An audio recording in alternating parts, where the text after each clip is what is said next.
తెలంగాణ ప్రజల దృష్టికి తీసుకురావాలని అనుకుంటా ఉన్నా. ఇప్పటి వరకు బండి సాయి భగీరథ్ మే 16వ తారీఖు నాడు అరెస్ట్ అయ్యారు. మరి ఆయన ఈరోజు 21వ తారీఖు. ఇంతవరకు మరి బండి సాయి భగీరథ్ గారిని మరి ఆయనను చెర్లపల్లి జైలు నుంచి పోలీసు కస్టడీకి సైబరాబాద్ పోలీసులు కోరలేదు. నిజానికి ఎప్పుడైనా కూడా ఈ సాక్ష్యాలన్నీ కూడా ఫ్రెష్గా ఉన్నప్పుడే జనరల్గా పోలీస్ కస్టడీకి తీసుకుంటారు. ఇంకా టైం ఉంది పోలీస్ కస్టడీకి, ఎందుకంటే 15 రోజుల లోపల ఎప్పుడైనా తీసుకోవచ్చు. 60 రోజుల లోపల ఎప్పుడైనా పోలీస్ కస్టడీకి తీసుకోవచ్చు. కానీ 15 రోజుల కన్నా ఎక్కువగా పోలీస్ కస్టడీకి ఇవ్వరు, ఏ న్యాయ వ్యవస్థ కూడా ఇవ్వదు. కానీ మీరు ఎప్పుడు పోలీస్ కస్టడీకి తీసుకుంటారనేది అందరూ 1000 కళ్ళతో ఎదురు చూస్తున్నారు. కానీ ఇప్పుడు మీరు చేస్తున్న కామెంట్స్, మీ ఎంపీలు చేస్తున్న కామెంట్స్, అదేవిధంగా బీజేపీ నాయకులు, మరి ముఖ్యంగా పైడి రాకేష్ రెడ్డి లాంటి వాళ్ళు, అదేవిధంగా బండి సంజయ్ గారు మళ్ళీ మీడియాకు వచ్చి చేస్తున్న కామెంట్స్, ఆ కుటుంబాన్ని బెదిరిస్తున్న తీరు చూస్తే మాత్రం ఈ కేసులో ఈ అమ్మాయికి న్యాయం జరుగుతుందన్న నమ్మకం రోజు రోజుకు సన్నగిల్లుతున్నది. వేరే కేసుల్లో అయితే ప్రతిరోజు కూడా రన్నింగ్ కామెంటరీ లాగా ప్రెస్కు లీకులు ఇచ్చే మీరు, అదేవిధంగా ప్రెస్ మీట్లు పెట్టే మీ ఆఫీసర్లు, ఈ కేసులో మాత్రం ఎవరు కూడా ఒక్క ప్రెస్ మీట్ కూడా పెట్టడం లేదు. అంటే నిజాలను ప్రజల నుంచి దాస్తా ఉన్నారు. ఇవాళ నిందితుడికి 9 రోజుల టైం ఇచ్చిండ్రు రేవంత్ రెడ్డి గారు. మీరు 1 కాదు 2 కాదు 9 రోజుల టైం ఇచ్చిండ్రు.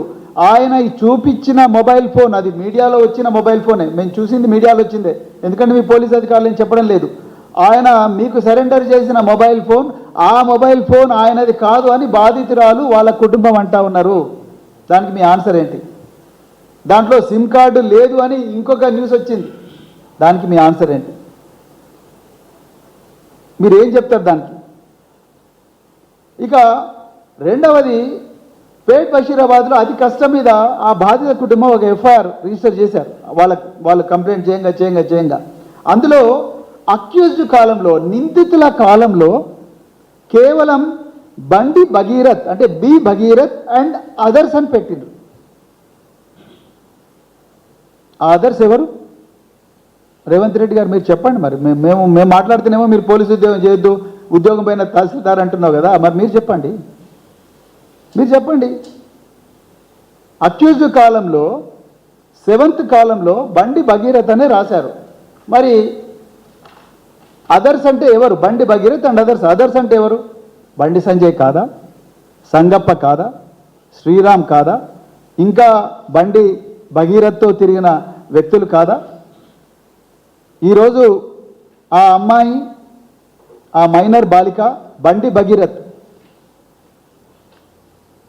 కలిసి తిరిగినప్పుడు ఉన్న ఫోటోలు, వీడియోలు ఉన్న బీజేపీ ఐటీ సెల్ వాళ్ళు కాదా? వాళ్ళందరూ నిందితులు కాదా? పోక్సో కింద వాళ్ళందరూ రారా? ఈరోజు రేవంత్ రెడ్డి గారు మీరు చెప్పాలి ఈ విషయం. మొన్న 15వ తారీఖు నాడు గౌరవ హైకోర్టులో ఈ బెయిల్ పిటిషన్ వాదోపవాదాలు వచ్చినప్పుడు, అంతకన్నా ముందు సోషల్ మీడియాలో గౌరవ న్యాయమూర్తి మీద ఒక వ్యక్తి, ఆ న్యాయమూర్తి గారి భర్త మీద కామెంట్ చేస్తే ఆగ మేఘాల మీద మీరు ఒక కేసు రిజిస్టర్ చేసి నెల్లూరు నుంచి ఒక వ్యక్తిని అరెస్ట్ చేసి తీసుకొచ్చిండ్రు. ఆయన పేరు దామోదర్ అనుకుంటా. ఆయన అరెస్ట్ చేసి తీసుకొచ్చిండ్రు. మరి అంతే వేగం, అంతే శ్రద్ధ, మరి దాదాపుగా